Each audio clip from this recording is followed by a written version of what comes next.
gente, boa noite. Eu não quero ficar dando palestra, então assim como outras pessoas que apresentaram, né? Então assim, por favor, interajam.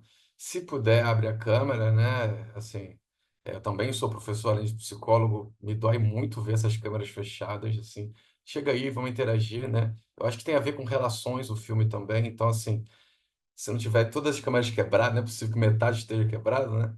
Então, fica o convite aqui, né? Esse convite caloroso para a gente fazer essas trocas hoje aqui, tá? É, bem, então, assim, começar como a gente tem começado, né? Perguntando. Ah, obrigado, Vera, obrigado, agradeço demais. É, perguntando quem conseguiu assistir, por acaso assistiu um pouquinho, já viu algum comentário, como é que ficou para vocês isso aí? Alguém Caramba, conseguiu Alex, eu assistir? assisti, mas foi na data do lançamento, né? Me Sim. pareceu ser muito interessante, fui lá ver antes do Oscar, tudo. Pouca coisa na memória, mas o essencial, assim, a gente lembra e foi excelente, né? Muitos debates, eu acredito que dá para trazer com ele. Eu acho que sim, assim. E com certeza mais temas do que eu consigo trazer e visualizar, né? Por isso que eu acho que é interessante a gente trazer. Assistir alguns meses depois de sair. Fabiana, deixa eu ver aqui no chat. Aí, ó, a Ronise disse que sentiu muitas emoções. Eu gostaria de saber essas emoções. Então, tragam os temas, né? Vamos colocando aqui. Acho que eu vou começar falando sobre isso então, já que apareceu, né? Cara, eu não sei vocês, como é que foi a experiência de vocês assistindo o filme. O filme suscitou todo tipo de emoção. Eu fui do riso ao choro, assim, né? É claro que tem aquela barreira inicial, para quem não está muito acostumado com um filme tão maluco desse jeito, né? Então tem que dar uma chance. Eu conheci pessoas que me disseram: Poxa, cara, você falou tanto do filme, eu tentei assistir duas vezes, comecei e parei, não deu, né? Então, assim, tem que. Ah, então, Alex, tudo em todo lugar ao mesmo tempo. Exatamente. Obrigado, Fê. Então, eu acho que é interessante a gente pensar já a partir daí, né? Da gente se permitir essas possibilidades de fazer coisas diferentes, coisas inusitadas, coisas que fogem um pouco ao padrão, coisas que podem ser até, um primeiro momento, um pouco estranhas, né? Porque a gente está saindo do que a gente está acostumado a fazer, né? O filme, a própria proposta estética do filme é um pouco disso, né? Então, ir adiante, continuar assistindo já por si só já é uma experiência interessante, né, que potencializa uma reflexão para a gente, para a vida, eu acho assim, né? Bem, assim como outros filmes, como por exemplo Interestelar, o filme não é sobre a loucura que parece no primeiro momento, né? O filme, pelo menos essa é a visão que eu tenho depois de assistir ele algumas vezes, o filme é sobre relações e sobretudo relações familiares, né? Então é sobre essa personagem principal, que é uma mãe de família, dona de uma lavadora de roupas lá nos Estados Unidos. Ela é chinesa, origem chinesa, né? Ela e o marido migraram para os Estados Unidos e vivem ali numa lavanderia que está falida, né? Ela está com problemas com a receita e eles estão assim vivendo essa questão que é da ordem da reprodução material da vida, né? Uma barreira linguística, e isso aí já é uma coisa interessante para a gente pensar. O tempo inteiro, essa personagem principal, ela tem dificuldade de entender, de pronunciar, né, as coisas e dialogar, né? Então, isso eu acho que já é um ponto fundamental. A dificuldade de diálogo que ela tem, não só de uma maneira geral e genérica, com a auditora, por exemplo, né, mas, sobretudo, com a filha, com o marido e até mesmo com o pai, né? Que também tem essa dificuldade de diálogo, né? E por não conseguir levar a cabo diálogos assim profícuos, né? Onde as pessoas realmente se escutem, né? E não fiquem só esperando a vez de falar, né? E aí tem uma fala do marido, que é um dos personagens mais interessantes, talvez mais interessante do que a própria protagonista, né? Que ele fala, poxa, olha, sempre que eu tento falar com você, se não for uma emergência, você sai andando, né? Você me deixa lá e não fala, né? É, e aí, de novo, isso é um convite para a gente refletir, né? Não só para as nossas próprias vidas, tentando tirar uma lição disso e uma reflexão pessoal, mas também, assim, pensando na clínica também, né? Por que não, né? Exatamente sobre essa necessidade que a gente tem da gente se conectar com as pessoas e com o mundo que a gente vive, com a temporalidade que a gente vive. né? E aí já adiantando um pouco, né? Mais lá para frente do filme, a filha dela, ela argumenta com ela isso, né? Olha, você pode viver em qualquer mundo, em qualquer universo. Você vai escolher esse aqui? Tipo assim, vai ficar comigo? Por quê? Não faz sentido isso, né? E aí a mãe responde, né, de que ela talvez não tenha sentido, né? Talvez ela tivesse razão, a filha, mas que ela, no sentimento dela, na relação que ela tem com a filha, ela sempre, mesmo podendo escolher qualquer mundo, ela sempre escolheria viver aquele e com ela, né?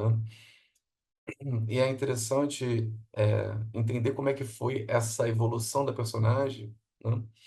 A Evelyn, se não me engano, né? E que teve muito a ver com um diálogo multiversal, vamos dizer assim, com o personagem que é o marido dela nesse universo, né? E que ele fala, em outro universo, né? Ele fala, Thaís, desapareceu, que ele fala, é, assim, não me deis falsas esperanças, né? Quando ela fala assim, olha, você quer saber como é que seria se a gente tivesse ficado junto? A gente ia viver em cima de uma lavanderia e ia fazer isso, lavar roupa e pagar imposto, né? E aí ele super bem sucedido, ela super bem sucedida, ele vira para ela e fala isso, né? Não me dê falsas esperanças se você não está levando isso a sério, porque eu adoraria em outro universo só lavar roupa e pagar imposto com você, né? E aí a gente começa a pensar assim, o que que é viver a vida ao máximo, né? Eu acho que a gente, sobretudo a gente aqui, né, é das cenas mais bonitas, né? Concordo, Vera. É, o que que é viver a vida ao máximo? E sobretudo a gente aqui, né, o pessoal do existencialismo, né, é um tema que é muito caro para a gente, né? Se a gente está aqui hoje, a gente já pensou isso em algum momento, e frequentemente, né, e sempre, e isso aparece na clínica, né? Então, é muito interessante a gente pensar sobre isso, porque se a gente for parar para pensar, viver a vida ao máximo não necessariamente tem a ver com os grandes atos, né? Saltar de paraquedas todo dia, fazer festas, ir para baladas, né? Talvez viver a vida ao máximo possa ser lavar roupa, pagar imposto com quem você gosta, né? E isso faz toda a diferença, né? E aí isso leva a um outro pensamento que eu acho que é um desdobramento disso tudo, que é assim, da gente conseguir perceber aonde a gente está, o que a gente tem, e ficar no aqui, no agora, na realidade, não no mundo ideal, né? Perceber o que tem, não o que não tem, né? E aí fazendo aqui um mini crossover, com uma fala de uma série, tá? Do Game of Thrones. Tem uma personagem chamada Sansa Stark, que ela, num determinado momento, ela, enfim, aconteceu muita coisa na vida dela, ela perdeu muita gente, né? E ela refletindo sobre isso, né, mais avançado na série, ela fala: eu era uma menina burra, estúpida, eu só via o que eu queria, eu não via o que eu tinha, eu não dava valor ao que eu tinha, né? E aí, de novo, isso é uma impossibilidade isso não afetar a gente, né? Porque nós somos humanos, somos mortais, temos nossos parentes, nossos entes queridos, todo mundo aqui já perdeu alguém, né? E quando a gente vê, já foi, né? Não tem mais como voltar atrás e tentar viver uma coisa que, enfim, passou, né? Então, assim, saber estar no lugar que está, vivendo o momento que está vivendo, não estando em outro lugar, mesmo que seja em pensamento, né? Mesmo que seja, eu fiquei pensando muito nisso, assim, mesmo que seja na tela de um celular, né? Tem muito isso hoje, a temporalidade que a gente vive. A gente está com as pessoas, mas as pessoas não estão com a gente, muitas vezes.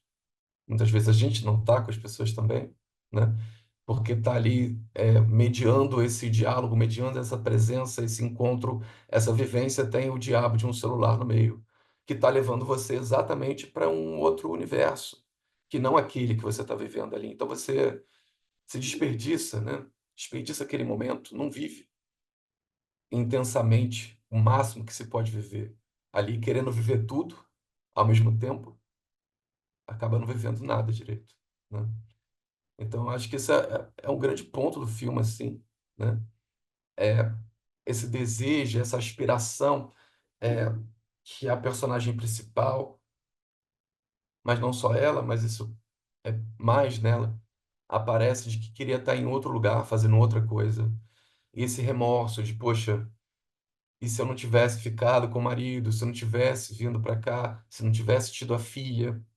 E aí isso é um subtexto que não aparece diretamente em nenhum momento do filme, né, mas está ali, né. Se fosse outro futuro possível, outro, enfim, outra escolha, não existiria a filha dela, simplesmente não existiria. Então, me parece interessante que, a partir desse subtexto, apareça exatamente essa questão da depressão da filha, né, que não aparece com essa palavra, mas está lá escrita, né, de todas as formas para a gente, em texto, em ato, na ideia daquela rosquinha que ela faz para poder se destruir, porque não aguentava mais ficar diante do nada o tempo inteiro, diante, de um mundo que é absurdo e que ela não estava conseguindo fazer, uma construção de sentido para a própria vida. Então, diante disso, ela vê assim que: "Olha, qual é a minha solução então? A solução é estar no nada", né, no nada no sentido de tornar-se um ser em si, né, de passar, morrer. Ela fala isso, né. E aí é muito interessante, que aparece uma cena que elas viram pedra, né. Ela e a filha viram pedra. E é exatamente esse ser em si, né. E aí a mãe fala: "Poxa, olha, desculpa por ter estragado tudo", né. Aí ela fala: "Olha, aqui você não precisa se preocupar com isso, só seja uma pedra", né. Eh, e é isso. E aí você vê que mesmo nesse universo, quando tem o desenrolar da história, ali mais para o final do desfecho, a mãe fala: "Olha, não tem regras", né.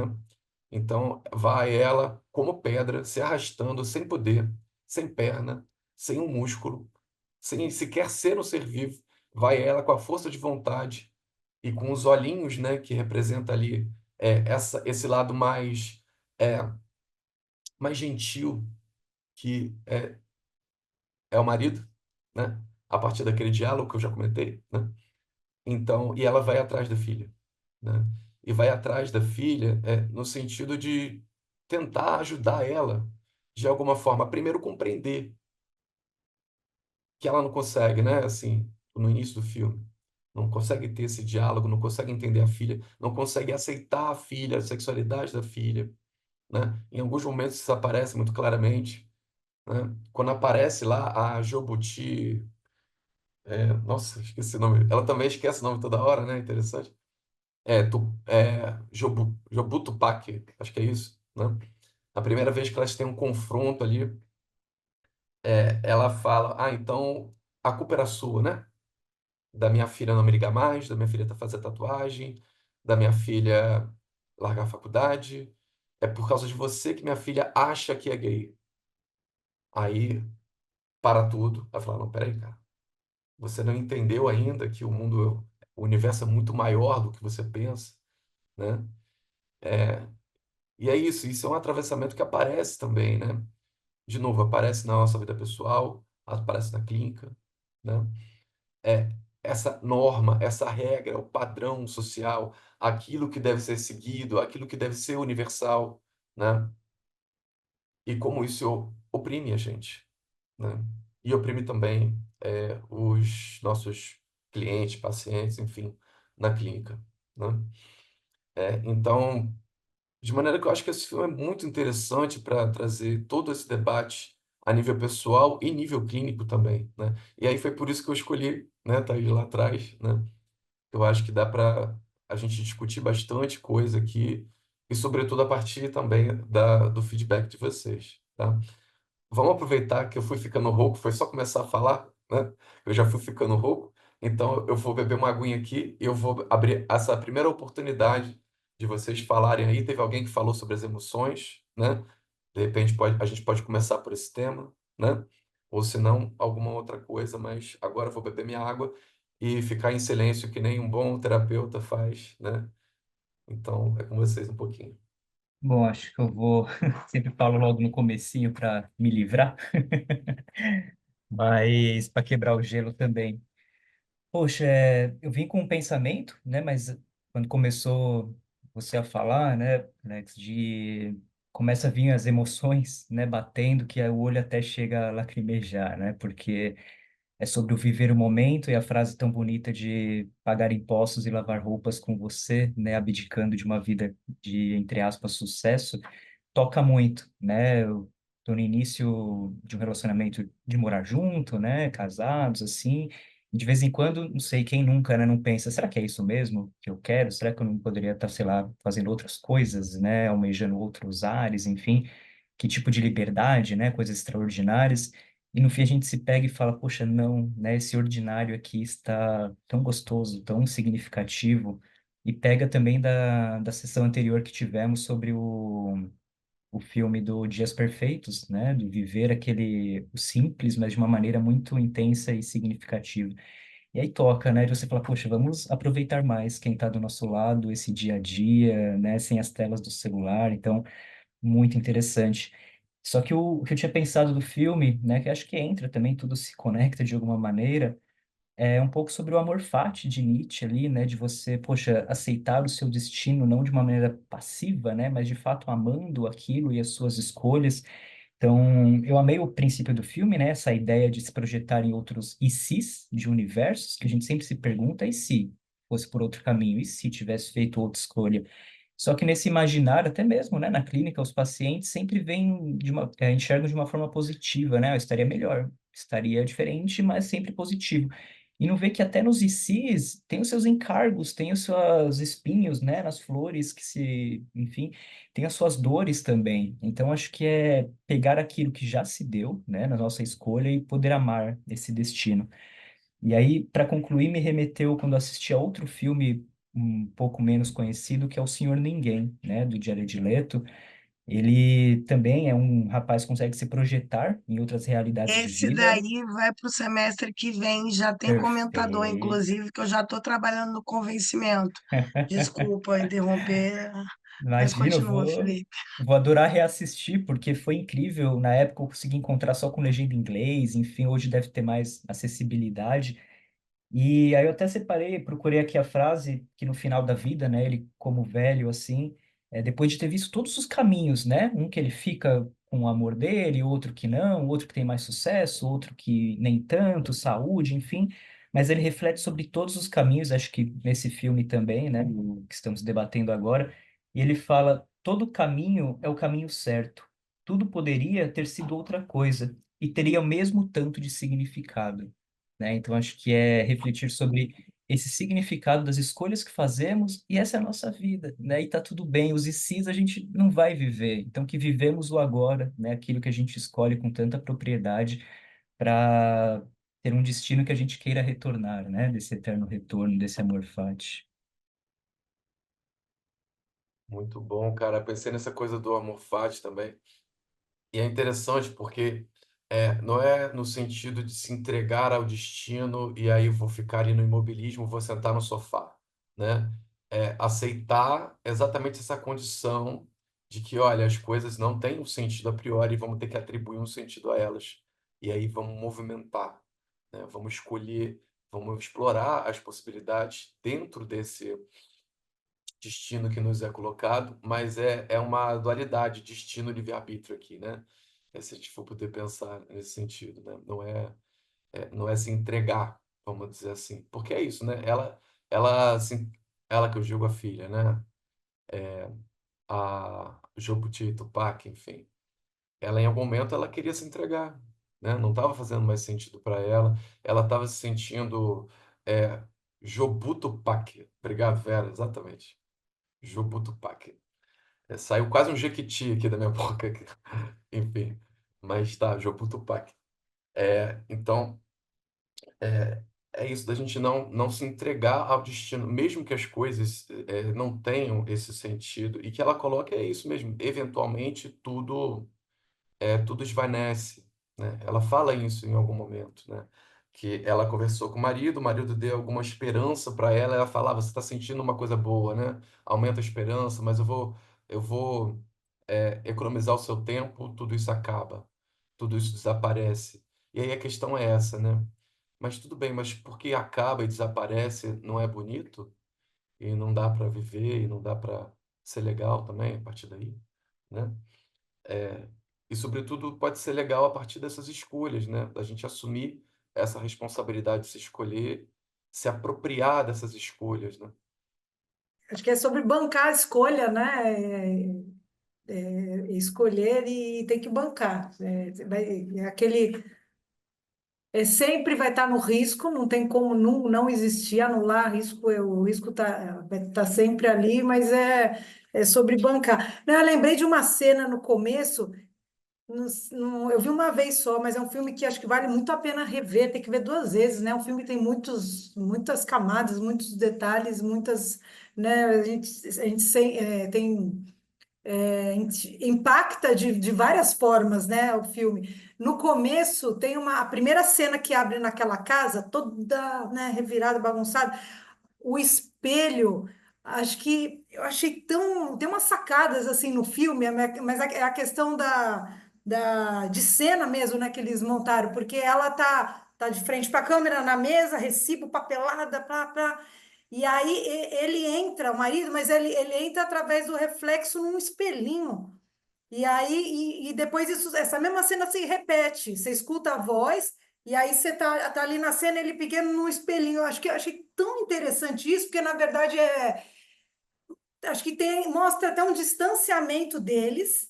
Eles não estão como se não estivessem no mesmo plano, mas assim, realmente, em vários momentos não existem planos, né? Acho que até indica, né, a questão do filme trabalha com planos, né, de existência diferentes e tal. Acho que tem essa sacada, mas a questão da relação, que eu acho que o filme é o que o Alex falou, o que eu entendi também. É sobre relacionamento, né? E a fala através do espelho mostra esse distanciamento deles. E é um filme sobre conflitos, né? Conflitos de relacionamento, mas assim, como isso é falado, eu achei que foi sensacional. Eu estou vendo, eu vi agora para participar aqui, e eu falei, como eu não vi esse filme antes, que incrível!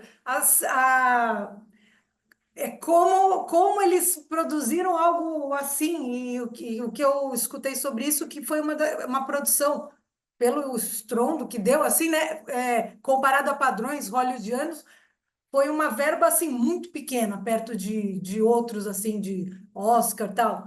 É isso, só o comentário. Muito legal, acho que é Foi isso coisa de mesmo das 50 relações. milhões. 50 Cinco, milhões. 25, 5 25 25 milhões? 25 para filmes de Hollywood, que é tudo é 150, pouquíssimo. 25, não foi nada. E o que eles É. construíram, impressionante. E foi no roteiro, né? Foi na criatividade, assim. É, Muito, muito. eu me lembro que quando tava para sair, ainda não tinha saído, a atriz principal, eu não sei dizer o nome dela, ela falou, ela comentou que assim, olha, não tem nada parecido com esse filme, né? É completamente diferente de tudo que já foi feito e é real, assim. É, a gente vê, assim, algumas diferenças em alguns filmes, né? Por exemplo, Matrix, né?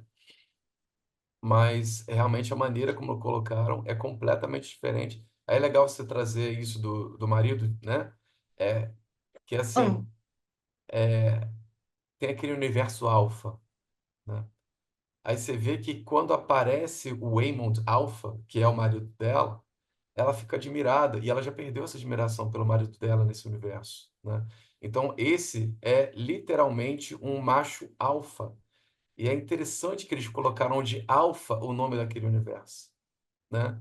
E aí, em algum momento, ela explicando para o marido dela o que estava acontecendo, que ela fala do Ratatouille, alguma coisa assim, né? Eu esqueci o nome do bichinho. é, controlando e tal, aí ele vai entendendo, aí ela fala assim, e você era um homão, alguma coisa assim, do tipo, é, era... Aí ele, ah, legal, gostei disso e tal, né? Então é interessante porque também brinca com essa questão, aí de novo a gente volta, né? Daquele que é o padrão do que é o desejável na sociedade. Então, o homem tem que ser o homem alfa, né? O macho alfa. E aí o que que é o macho alfa faz? Ele briga, ele resolve tudo na porrada, né? Então essa é a força, né? E aí é muito interessante quando o marido dela traz, né? Num dos diálogos finais ali, já indo para a escada, né? Naquela cena de combate final ali, ele fala, olha, você acha... E aí, de novo, uma conversa multiversal, né? Você acha que eu sou fraco, né? Aí fala, olha, você acha que eu não sei que o mundo é cruel e que a gente vive em ciclos, né? Em ciclos. Aí volta a ideia do Felipe, né? Do Almofate, do eterno retorno, né? Ele fala, eu sei, eu estou há tanto tempo no mundo quanto você. Só que quando eu escolho ser gentil com as pessoas, isso não é porque eu sou fraco. Isso porque basicamente ele falando assim, isso porque eu sou forte. Essa é a minha força. Basicamente, não é essa fala, mas é isso que ele está dizendo ali. Ele fala, isso é estratégia, isso é necessário, né? Aí ele fala assim, olha, eu sei que você se vê como uma lutadora. Eu também me vejo como um lutador. E essa é a minha maneira de lutar. Enxergar as coisas boas nas situações. Então isso não é a fraqueza dele, isso é a força dele, né? E aí, a partir daí, é que ele convence a ela a mudar a chavinha, né? Ele fala, olha, seja gentil. E tem uma parte que eu não sei se eu vou conseguir localizar aqui muito fácil, mas de repente na fala de alguém eu posso localizar melhor, que basicamente ele fala assim, olha, gente, eu sei que está todo mundo brigando, porque está todo mundo confuso e com medo, mas eu também estou com medo, mas vamos ser gentil um com o outro, assim, principalmente quando a gente não sabe o que está acontecendo, né? E isso fala muito, muito sobre o mundo que a gente está vivendo agora. Muito, né? Enfim, com todos os atravessamentos políticos que isso tem a ver, inclusive, né? Fala aí, Thaís. Sem querer ser chata, gente, não vou entrar muito nisso, não. Porque aqui é um debate, não é aula. O quanto que ela personifica o niilismo, né? Até mesmo as cenas da pedra, assim, o roteirista super leu o mito de Sísifo, né? E aí as pedras conversando, né? E todas aquela cena meio, aquele multiverso mais bizarro, impossível, que é bem inspirado no niilismo e que é encarnado por essa protagonista, né? Enquanto o marido, a gente pode ver mais umas raízes existencialistas. Ela meio naquela ideia de que não tem sentido, então, né, não tem sentido, e é isso aí, né? Eu tenho que imaginar que a minha vida vai ser esse eterno retorno, e a gente tem também o donut, né? Dizem que é bagel, eu acho que é donut, né? Que é a imagem da serpente que come o próprio rabo, né? Que é a imagem do eterno retorno. E ele como aquele que dá o sentido para a própria vida, né? A vida é sem sentido a priori, mas nós podemos fazer diferente. Nós podemos tratar os outros com gentileza, e aí, citando incrível poeta, gentileza, gentileza gera gentileza, né? Mais do que ter essa atitude mais pessimista frente à vida, que ela tem durante grande parte do filme, né? Mas aí eu já falei demais de correntes filosóficas, eu deixo vocês discutir. Pois é, muito bom isso, assim. E é assim, tem uma coisa que é fundamental para discutir, que poderia ter sido a primeira coisa, mas eu escolhi a começar falando das emoções, porque apareceu no diálogo através do chat, né? Desculpa se eu spoilei o teu roteiro. Não, não escolheu, não. É outra coisa. Que é assim, é a coisa do... Gente, então, o filme diz isso, né? O roteiro é para a gente alterar, pode ser uma coisa diferente, né? Não precisa ficar ali preso a ele, né? Mas, enfim, eu ia começar de outra forma, então agora é bom que se diga, né? Ele fala muito sobre essa questão das escolhas, criando ramificações e criando novos universos, né? E aí, como é interessante isso. E aí ele fala, inclusive, dos estilingues, que aí é aquele universo alfa, desenvolve essa tecnologia para poder ter contato com outros universos, e os estilingues são as coisas mais engraçadas que tem, né? É, vide o consolo anal, que o cara pula em cima para poder, né, ir para outro universo, né? É, e é interessante isso, é a gente sair dos roteiros, né, das nossas vidas e como isso realmente não pode criar, não nesse mundo imaginário, né, de outros universos, mas no nosso, como não pode criar outras possibilidades de desfecho, né, para a nossa vida, outras possibilidades existenciais. Cara, eu lembrei agora, não estava no roteiro, mas tem uma frase, acho que do Chico Xavier, que fala que ninguém pode voltar e fazer um novo início, mas a gente pode sempre fazer um novo fim, né? Então, é sobre isso também, sobre essa potência criativa, né? Da gente se fazer, da gente se escolher, e não é porque as coisas têm sido de um jeito que, de repente, é um jeito que pode não agradar a gente, não é porque as coisas da nossa vida e a gente temos sido de um jeito que as coisas estão fadadas a serem daquele jeito para sempre, né? É possível mudar, né? E, sobretudo, é possível mudar com qualidade, se apropriando dessa mudança, né? Quando a gente escolhe fazer isso, né? Então, dá para ter uma vida mais própria, né? Dá para citar aqui um pouco essa ideia também, né? Por que não? Uma vida que faça sentido para a gente, né? É, mesmo que tudo se desvaneça, mesmo que tudo acabe, mesmo que não tenha nada ali preenchendo essa casca. Acho que o Fernando Pessoa que fala que, e aí tem a ver um pouco com o niilismo que a Thaís falou, que o ser humano é um cadáver adiado, né? Aí tem outro que falou que somos um saco de células com prazo de validade. Essa eu acho que eu peguei de House. Essa eu acho que eu peguei de House, né? É, beleza, mas o que que a gente faz com isso, né? É, e quanta coisa interessante a gente não pode explorar, né? A partir daí, aceitando esse absurdo que é a vida. E aí, então, a gente está citando indiretamente os autores aqui, né? Mas beleza, eu quero escutar mais você, gente. Eu queria falar só sobre essa questão da ramificação, mas eu acho que temos mais contribuições legais vindas de vocês. Eu tinha mencionado, acho que a primeira pessoa que falou lá, eu acho que eu tava num momento bem específico da minha vida também. Eu acho que o filme deu uma potencializada nas coisas que eu já estava sentindo, né? Principalmente em relação a escolhas, né? Porque a gente fica muito angustiado, né? Com escolher, né? E esse filme veio exatamente nisso, assim, né? É, tanto nas diversas possibilidades do que poderia ser e o que você escolhe até então, né? E para onde que você quer chegar com as suas escolhas, né? E, e eu lembro de ter saído do filme quase saindo de um delírio, assim, de que tava delirando no meio do filme todo, assim, como só uma viagem entre vários universos poderia proporcionar, assim. Acho que foi bem carnal mesmo as emoções por aí, né?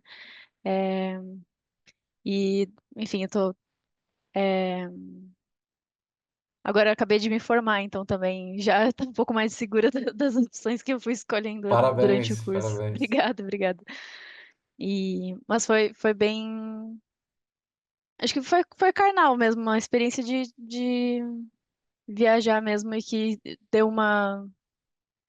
E foi quase sair meio tonta assim do filme, mas era mais nesse sentido. O, no comentário que você tinha feito, né, na verdade, quem começou esse comentário foi o Felipe lá atrás, falando sobre a questão dos ICs, né? Você tem sempre uma abertura de escolhas ali, né? Eu me lembro logo a icônica imagem lá do, do Heidegger, que, para quem não sabe, dessa imagem ela está anunciado no CAF, né? Que é aquele arco com uma setinha que está te indicando ali as suas possibilidades. Mas o mais importante é que essas possibilidades estão próximas. Não é uma possibilidade que está lá na frente, muito louca. Não, é próximo e a gente não enxerga isso. É ali perto, é uma pequena desviada. E esses ICs, né, se a gente for autêntico e a gente seguir o nosso caminho, cada vez que a gente tenta, se a gente tivesse a possibilidade de refazer, a gente ia acabar sempre fazendo de forma diferente, porque esses ICs iam acabar fatalmente te levando para uma coisa diferente, mas que continuaria sendo sua. Seria a sua forma de agir naquele momento, e isso é tudo muito próprio. E isso é muito curioso, porque a gente lembra lá da trigonometria, né? Que você pega lá um ângulo, a parte inicial ali é tudo muito pertinho. Mas qualquer desvio pequenininho que você der ali, lá na frente você tem um desvio gigante. Tudo começou num pequenininho ali. Então, se você quer ter um desvio gigante, você cuida ali daquele pequenininho e vai mudando ali. E essas infinitas possibilidades, né? É muito legal você pensar nessa possibilidade de você, no pequeno, você ir construindo um caminho que é diferente, mas continua sendo seu, né? Então, tanto faz o e se. Na verdade, o que importa é você ser autêntico, é você buscar aquilo que você entende que seja alguma coisa que realmente é sua, e não alguém que chegou ali e te martelou na cabeça que tem que ser daquele jeito. Você me fez lembrar, cara, em um momento ali do Freud, da ferida narcísica, né? Que o Freud fala sobre, acho que são 3 feridas narcísicas, que uma delas que nós não somos o centro do universo, né? E aí é interessante, porque o filme traz isso, e inclusive fala que historicamente, né, como é que foi, que as pessoas brigaram, matou-se em nome disso, porque não se conhecia, né?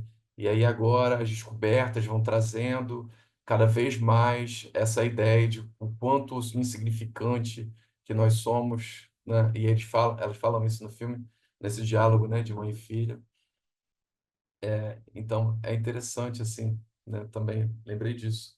Então, Alex, o último livro que eu li conversa muito com esse último filme que eu vi também, que é o Tudo em Todo Lugar ao mesmo tempo. E tem uma passagem do livro, assim, que eu até reli nesse final de semana, assim, que conversa muito com essa questão de possibilidades, do e se, e todas as possibilidades levam a ser o que a gente é, e as possibilidades que não realizadas também levam a ser o que a gente é. Eu até separei aqui, eu peço a permissão para poder ler essa passagem aqui, é uma página só, é bem, bem curtinho. Vai É lá. sobre o livro Tudo é Rio, agora me fugiu o nome da moça. Dalva poderia ter ido embora, ido viver com a família. Lá a música faria ela renascer aos poucos, lá ela viveria de novo com Túlio, Elis, Elza, Euclides, Mateus e Isadora. E o amor seria a parte mais banal dos dias. Poderia ter denunciado a violência de Venâncio, feito ele pagar na cadeia, espalhado sua crueldade em toda a cidade, confessado ao padre o imperdoável, recebendo absolvição para odiar. Poderia ter contado tudo para Aurora e ter dela as palavras certas, o colo amoroso. Poderia ter encontrado um novo amor, ter tido outro filho e com eles nos braços passar em frente aos aves, desfilando sua volta por cima. Poderia ter mudado de rua e nunca mais ter caminhado no passeio das putas. Poderia não ter cicatrizes nos dedos, poderia ter se vingado, ter perdoado. Dalva poderia tantas coisas se pudesse, mas só pode o que fez. Só pôde o que fez. Quem vê de fora faz arranjos melhores, mas é dentro, bem no lugar que a gente não vê. E o não dar conta ocupa tudo. Dalva ficou, mastigou aquela dor e se alimentou dela. Não podia deixar de lembrar de Venâncio todos os dias, todas as noites, todas as estações do ano. Que ele havia morrido para ela quando matou o amor deles. Nenhuma palavra, nenhum olhar, nenhuma migalha. Era no desespero dele de não ter mais nada dela, não, dela que Dalva encontrava forças para sofrer. E sofrer era a única vida possível diante da que tinha perdido. Esse texto, assim, é um texto que está martelando em mim, é muito sobre isso que a gente conversou hoje, assim. E hoje, quando eu reassisti esse filme, realmente fez mais sentido ainda, sobre essas escolhas e todas elas o que leva a gente a ser, sabe? É mais sobre isso mesmo que eu queria falar, assim, que desde o início da sua fala dos outros colegas aí, acho que do Luciano também, sobre esse papo do e se, e essa possibilidade toda, a atribuição do sentido que Kierkegaard fala muito nas suas obras, então é isso, assim, mexeu muito comigo, mexeu novamente. Muito legal. É um filme que ele vê que assim, a gente não passa por ele nota 5, né? Ou você gosta muito e entende o que que é o sentido do filme, ou você para e não consegue assistir o final, né? É interessante que ele mobiliza os afetos, né? Isso diz alguma coisa já do filme. Agora, rapidinho, voltando no que o Luciano falou, ele falou dessa coisa dos e se's e das diferenças, das pequenas diferenças, às vezes uns detalhes, e que fazem tá perto uma outra possibilidade a ser explorada. E eles colocam isso no filme também, nessa ideia que o Luciano trouxe, é, que eles falam assim, o Waymond Alpha fala, olha, você pode fazer qualquer coisa porque você é ruim em tudo. E como você é ruim em tudo, isso significa vitórias, sucessos em universos próximos de você, porque reverte, né? Um insucesso aqui reverte nos outros universos. Então pode ter o sucesso, então é isso. Não dá para ser ruim em tudo. É basicamente isso que o filme está falando para a gente, né? A gente tem as nossas coisas que a gente pode valorizar. E aí tem uma outra cena que conversa um pouco com isso que a gente está falando agora, que é aquela cena das mãos de salsicha. Gente, esse filme é muito criativo, né? Mãos de salsicha. Enfim. Aí dá um jeito lá de explicar isso, ok? E aí, no diálogo, um dos diálogos finais ali, né, também, no diálogo final com a mulher lá dos impostos, né, a Emily Curtis, ela fala, olha, todo mundo tem alguma coisa para ser amado, né, a ser valorizado. Então, a gente tem que entender isso, né, e saber se valorizar também, e procurar no outro, saber enxergar no outro, não com esse olhar colonizado daquilo que a gente já falou lá atrás, daquilo que deve ser, daquilo que deve ser buscado, aquilo que deve ser valorizado, né, socialmente falando. Então, qual é o padrão de beleza? Qual é o padrão de comportamento, o de vestimenta, seja lá o que for, né? Quais são as profissões, enfim, todo tipo de regra social, padrão social, régua, né? E que ficar dentro disso muitas vezes é uma grande prisão, né? É, beleza, beleza. Valeu, Alex. Um abraço, querido. Então, é interessante a gente pensar nisso também, né? Quando a gente está assim, achando que. E também isso na clínica, né, gente? Assim, é possível fazer coisas diferentes, fazer coisas que façam sentido para a gente. E é possível também a gente descolorizar um pouco esse olhar, né? O nosso olhar e também, assim, o nosso olhar sobre o olhar do outro, né? Esse olhar que aprisiona, esse olhar de Medusa, como Sartre fala, né?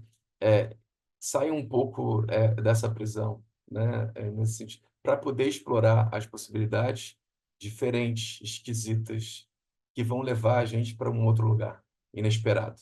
E pode ser realmente nas pequenas coisas, né? E é interessante como funciona essa questão do efeito borboleta, né? Para poder citar um outro filme aqui, né? Que dá para dialogar com vários como pequenas atitudes podem trazer para a gente grandes mudanças, assim, né? Ó, tá muitos fogos aqui, minha garganta tá ruim, eu quero que alguém mais fale. Pode ser? Um parentezinho nessa questão, num efeito borboleta, né, nessas decisões, é que precisa de manutenção. Não adianta você tomar uma decisãozinha pequenininha e você voltar pro caminho do gado. Você tem que sustentar suas pequenas decisões. E aí sim elas vão fazer diferença lá na frente. Porque senão você faz um desvio e depois volta pro meio da manada. E você vai seguir o caminho da manada. É aquela diferença de clima e de tempo, né? Você volta É, para a coisa do clima ali, volta. né? E é alguma coisa muito atraente, né? Porque tu não precisa fazer esforço. Você seguir a manada ali, tu tá junto. Mais seguro. É mais seguro, que é uma coisa que se busca na nossa sociedade atual, né? Pois é. E aí, que segurança é essa que faz a gente se perder da gente mesmo, né?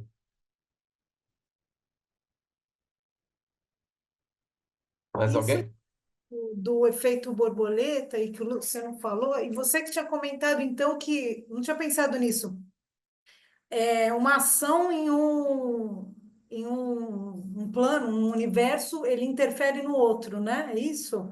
Então, tipo, é um efeito borboleta que vai irradiando consequências para os outros planos. Não necessariamente, né? Porque não são todos os universos que têm.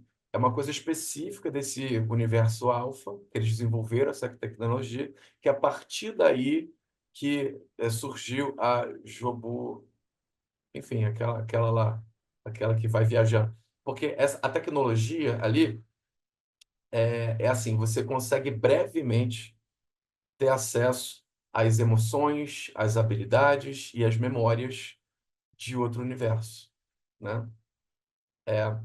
É porque, assim, num primeiro momento parece que são suas habilidades, né? Mas também as memórias, os sentimentos. E isso é fundamental para o desfecho do filme, né? É, porque eu pensei agora numa, se for isso, eu pensei naquela cena, uma das, porque eles tinham que para acessar o outro universo, porque daí era para você cair lá para absorver algumas habilidades, né? Acho que é isso, né? Você tinha que puxar. E aí, uma das primeiras comandos lá que falaram que ela tinha que fazer é falar que amava a mulher dos impostos, né? Acho que foi bem no comecinho isso.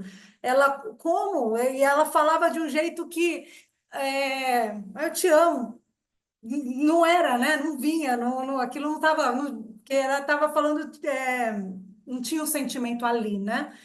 Mas teve um momento que deu certo. Eu acho que teve algum momento no filme agora eu não estou lembrando se foi lá naquela mesma cena ou foi lá mais para frente, que ela expressou esse sentimento e deu a entender que daí deu certo porque teve uma resposta. E aí, pensando nesse outro universo, que tem um universo que as duas estão juntas, que é dos dedos de salsicha, dá a entender que elas têm um relacionamento ali. E vai saber se não é porque se vai gerando consequências tipo o efeito borboleta aí, aquele eu te amo sincero ali, acho que foi até que necessário para que depois sei lá, para que houvesse ali no meio do filme, deu a entender que em algum momento, em algum lugar, em um plano ali, elas estavam juntas, elas estavam ali juntas, sim, deu a entender. Não estava explícito, mas eu entendi que elas estavam juntas ali. Não, era um casal ali naquele outro universo, com certeza, né? E é muito interessante isso do Eu Te Amo, assim, eu tinha até anotado aqui. É, cara, é muito bom isso, né? Assim, ela desbloqueou Eu Te Amo ali, né? Você vê, os gatilhos, quanto mais forte o gatilho será, mais improvável a ação. E a ação para ela, mais improvável é ela dizer eu te amo. Isso é muito significativo nas relações dela com a família, né? Com a filha, com o marido, né? Sobretudo com o Pai, pai. o negócio começou ali, né? No Pois é, mercado ali do relacionamento dela quanto é filho, porque truncado. o pai acho que não, o pai não, ela deu a entender que o pai queria um filho, porque daí vem uns flashbacks lá, que é o que vai jogando na tela tanta informação, né? Que o Não, pai, ele ele queria estava um na filho. maternidade, tipo, a sua filha nasceu, algo assim, ele, tá bom. Sinto muito, é uma menina. É isso, dessa forma, né? É. É, foi isso que foi dito. É, e assim, tem uma coisa histórica aí também, que é isso, eles são os chineses, né? E durante muito tempo, não sei se ainda hoje, né, na China, quando nascia mulher, não era bem visto assim, não era bem visto. Inclusive, infelizmente, a gente tem muitos casos assim, né, de dos pais matarem a criança quando nascia mulher, assim, né? Então, isso é uma questão histórica, né, que Não, relaciona sim. aqui, E a né? cultura, eu vou falar assim, experiência própria, meu pai é japonês, e aí minha mãe é falecida brasileira, né? E eu nasci, primeira filha, ok. Aí, quando a minha irmã veio, meu pai, tanto é que meu pai tinha já outra cabeça, ele veio adolescente para o Brasil, beleza. Só que meus avós eram, né, imagina, uns velhinhos, velhinho de Okinawa japonês, muito, né, tradicional. E você vem e carrega a tua cultura. E quando aí meu pai foi falar para os pais dele que era a segunda filha que estava vindo, e era a segunda filha, era uma outra menina. Veio depois de um tempo, apareceu a minha avó para visitar a neta. O meu avô, acho que apareceu no aniversário de um ano dela, nem veio, não veio. Mas tudo é um reflexo disso, né? Que é parecido lá com a China. Não sei se outros países, né, orientais são assim, mas eu digo, acho que China e tinha muito no Japão. Hoje não tem mais assim, mas décadas atrás isso era muito forte. Ia ter filho, já se esperava, era um menino. Ah, veio primeiro uma menina, tá bom. Tá, e aí quando vem aí o menino, tinha que vir um menino. Então minha mãe sofreu discriminação. Então só Isso no desculpa. Ocidente também, né? Se a gente for ver assim, que quem leva o nome da família é o homem, né? Então não é à toa que para se livrar da filha, vou até te pagar um dinheiro aqui, dote, né? Então tem isso também, né? Infelizmente, é um atravessamento que não é só em um hemisfério assim, no Oriente e no Ocidente também, né? Mas muito interessante a gente chegar aqui nesse ponto, né? Porque é isso, o filme traz muitos atravessamentos possíveis, a gente fala, né? Fala muito sobre o nosso tempo, assim. O que mais, gente? Eu tinha pensado coisa aqui já, mas já me perdi um pouco. Como é que vocês estão aí? Tem mais comentários para trazer? Eu acho que sim, pela carinha de vocês. Como estamos? Quem não gostou do filme? Essa pergunta difícil, Não, Cris. mas essa pergunta hoje, eu acho que vai ser difícil alguém dizer que não gostou, porque se não gostou, não assistiu, entendeu? E aí pode não ter assistido nada, né? Aí, no caso, não vai dizer, né? Que o Alex logo no início falou da pedra ali como sendo em si. Só que o ensino é capaz de fazer toda aquela lucubração do que fazer como pedra. Seria, na verdade, um tremendo vazio. O ensino é em si. Ponto. Pois é, mas eu acho que exatamente essa é a alegoria, né? Assim, do tipo, a gente não quer ter que escolher as coisas, né? Porque escolher traz angústia. Sim. Então, é isso que elas falam naquele diálogo, né? Olha, poxa, desculpa, porque deu ruim ali e tal, foi mal, vacilei. Não se preocupe com isso aqui a gente é pedra, né? É. Mas olha que legal. Mesmo que a gente se imagine sendo pedra, sendo em si, a gente não é. Não dá para ser. Só pelo fato de querer ser, tu já está não sendo. Pois é interessante mesmo isso, né? Essa cena da pedra, não teve uma hora que teve essa primeira discussão, e aí, agora eu não lembro se foi a fala da pedrinha ou da filha da mãe. Olha em volta, olha o pôr do sol, algo assim. Quem que falou? Eu lembro teve uma fala, olha, né, admira. É, a parte positiva ali estava toda com a mãe, né? Então, se teve alguma coisa nesse sentido, foi a mãe, com Pô, certeza. nessa cena aí teve uma parte que a pedra falou assim, olha em volta, assim, e parece maior do que já é. Mas acho que mostra que é maior do que já é, assim, eu não lembro a fala em específico, assim, mas o que comentou para mim foi isso. Mas é que a possibilidade das pedras ali, em geral, não era uma possibilidade de exploração, mas possibilidade apenas de admiração. Então, de fato, parecia maior do que já é. Quando há a possibilidade de uma exploração, de um ir até, geralmente tende a trazer uma sensação de, tipo assim, de possibilidade de fato de conseguir ir até, sabe? Não sei se eu consegui passar isso, mas eu lembro da cena assim, a cena me trouxe um pouco disso, de tipo assim, olha como que é grande, assim. E a sensação que deu é, tipo assim, a gente quanto pedra, isso parece muito maior do que já é. É algo que ela falou, temos aqui essa vista, algo Isso, assim. isso aí. Porque quando foi chegando, estava indo já esse universo da pedra foi indo já do meio para o final, né? Não foi no começo, foi meio já para já lá na frente, né? Eu Foi acho, no meio. acho que já estava abrindo aí a questão da mãe tentando, né, chegar mais ali na. Eu acho que foi a fala da mãe mesmo, mas olha o que temos em volta. Então, tipo, eu acho que ela já fazendo assim esse convite para alguém está falando na questão do presente, né? De tá, qual que é o momento? O momento é esse, é o que temos aqui em volta.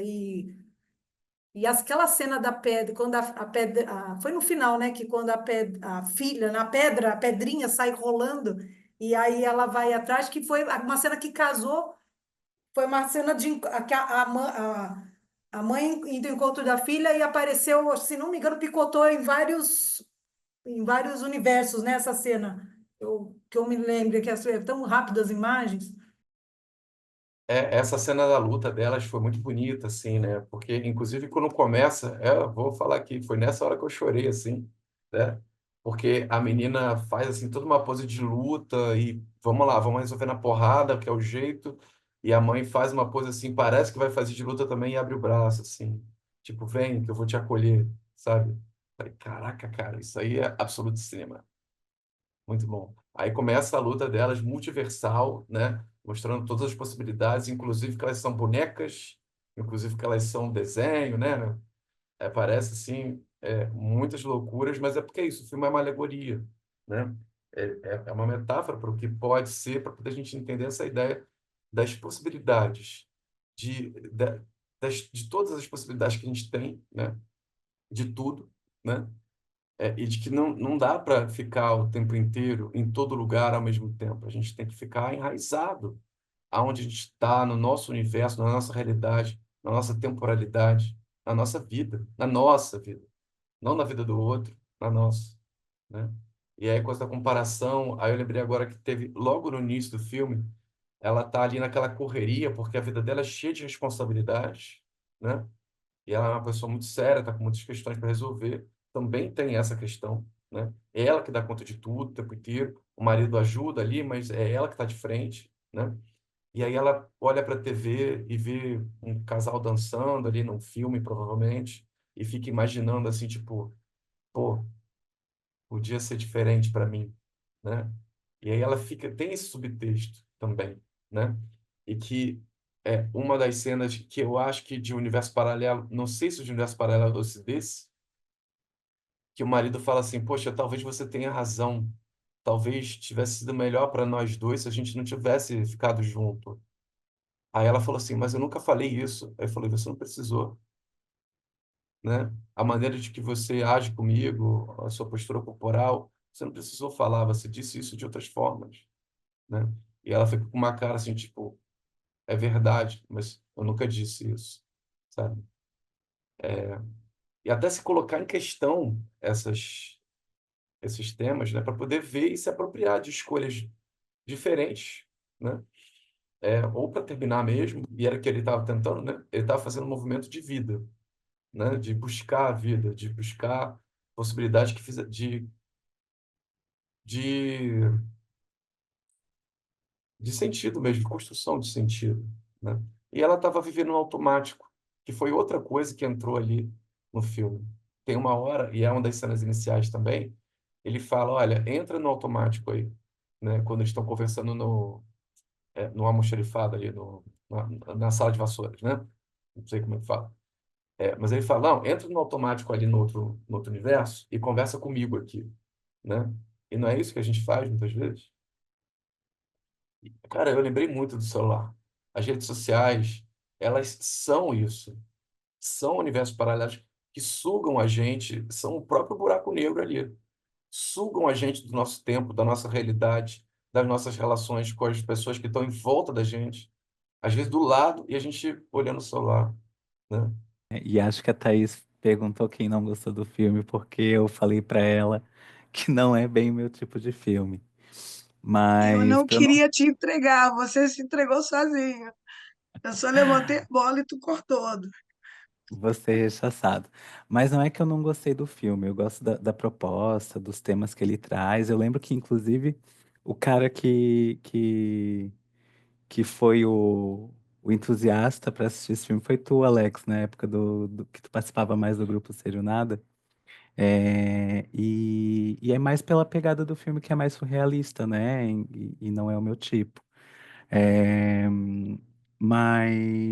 e olhando agora, ouvindo, principalmente aqueles 20 minutos teus de fala, Alexa, hoje mais cedo, foi primoroso, assim, trazendo todas as temáticas, tudo que ele traz e de fagulha mesmo, né, pra gente pensar.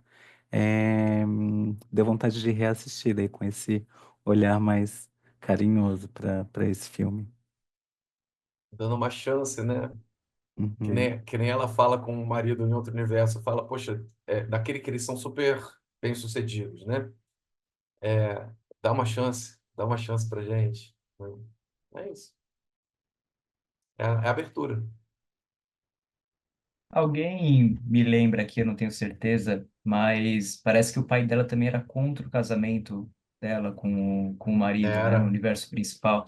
Acho que pega mais uma questão aí, né, dela ficar refletindo, será que eu devia ter escutado meu pai, né, tendo pelo impessoal, né, e quando vê de repente que o próprio ali ela tá deixando de viver, e o quanto a gente acaba fazendo isso ou vê pacientes se questionando, né, do quanto o externo acaba afetando as nossas decisões e nos aprisionando, né, de fazendo escolhas impróprias perante o que o outro fala, o que a sociedade diz que é o certo. E agora eu lembrei, né, que o pai dela primeiro rejeitou ela, talvez quando nasceu, né, queria um menino, e depois até querendo controlar tipo, a relação que ela teria com quem ia se casar. E aí, trazendo na vida que ela estava vivendo, como você falou agora há pouco, né, de lembrar que ela era mais atarefada, sobrecarregada, acho que é natural em determinado momento também ela se questionar, né? Não dá para também falar, nossa, poxa, olha como ela está desprezando a vida que ela tem, não está vendo os filhos, não está vendo o marido. Ela estava também muito sobrecarregada, né? Então começa a vir esses pensamentos intrusivos. Será que meu pai estava certo? Será que eu fiz os caminhos que eu realmente deveria? E aí, através esse aprofundamento, essa terapia que ela faz, surrealista e multiversal, acho que ela acaba se apropriando mais e falando, não, é isso, né, que eu quero. E ela fala isso para ele, né? Foi a primeira, acho que foi o primeiro salto que ela fez, foi para essa realidade que ela é uma atriz de cinema, que sabe como que foi e tal. E aí quando ela volta, ela fica assim maravilhada, né? Deslumbrada com aquilo tudo e fala para ele, caramba, eu devia ter escutado meu pai, eu não devia ter ido contigo. Você tinha que ter visto como foi lindo, né? Aí tem uma quebra que ela vai para outro universo e tal, alguma coisa assim, ela fala, não, peraí, eu preciso falar pro meu marido como a minha vida podia ter sido boa sem ele, sabe? Caraca, cara. Entende? Então foi realmente muito forte, na verdade, isso. E essa relação com o pai, né? Que primeiro a Vera falou e agora está chamando a atenção. É uma relação muito complicada, né?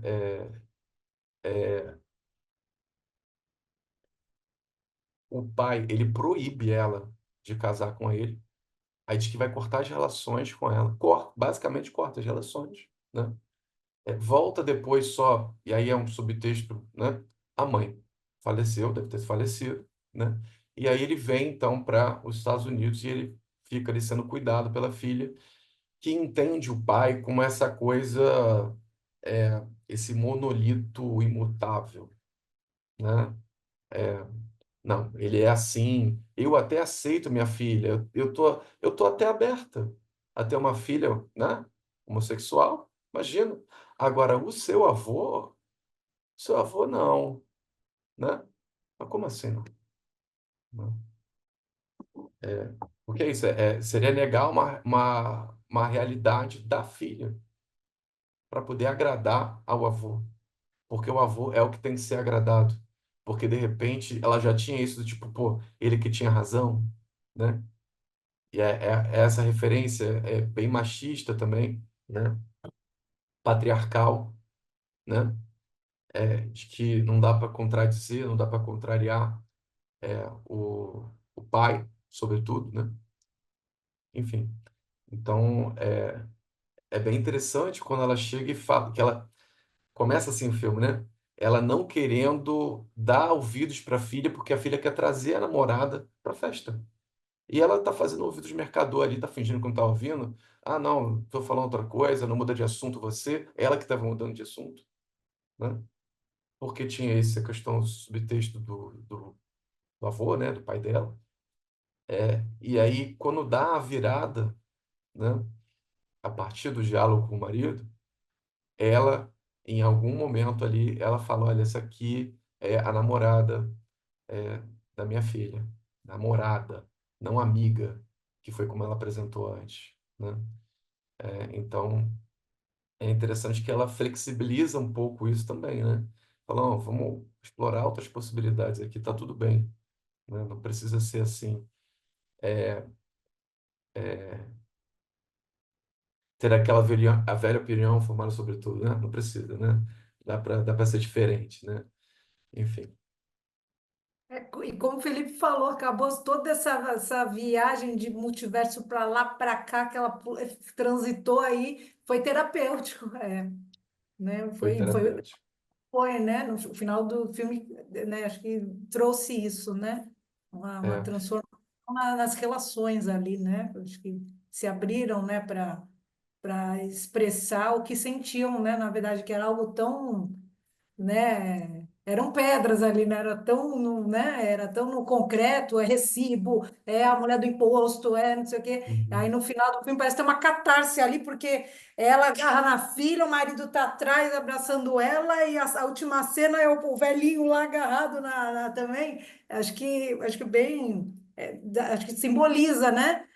Se abrindo, vamos falar o que a gente sente, é. achei muito simbólico o abraço, né? O abraço é bem simbólico, né?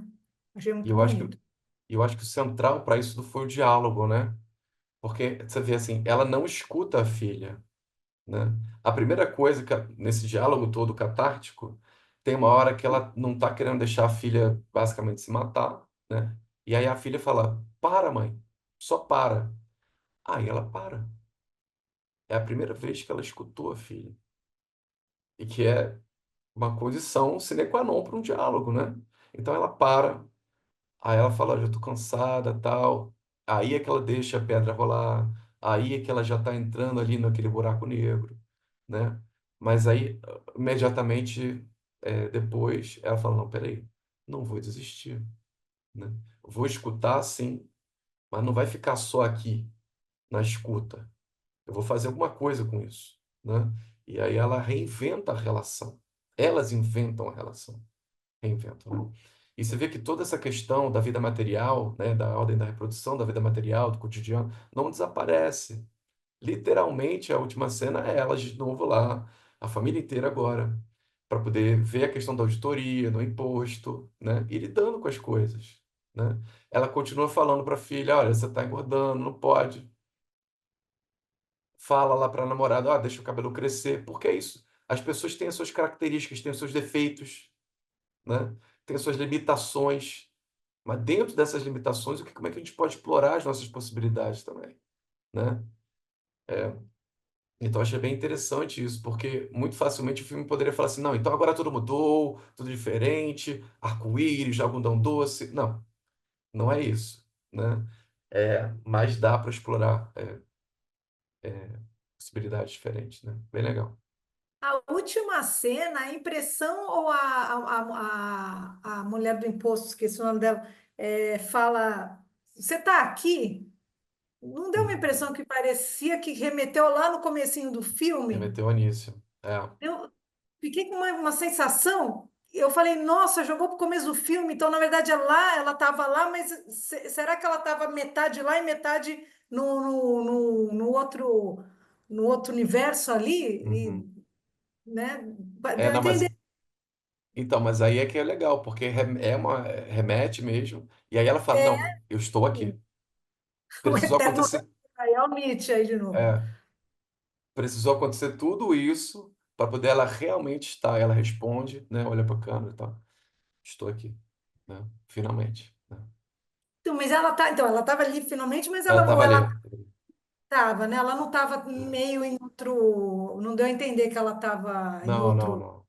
Não, Pelo né? menos uma interpretação é que ela é que toda essa epopeia foi para ela se reconectar com a realidade dela, com os familiares dela, nos diálogos, enfim, e com ela mesma, também, né?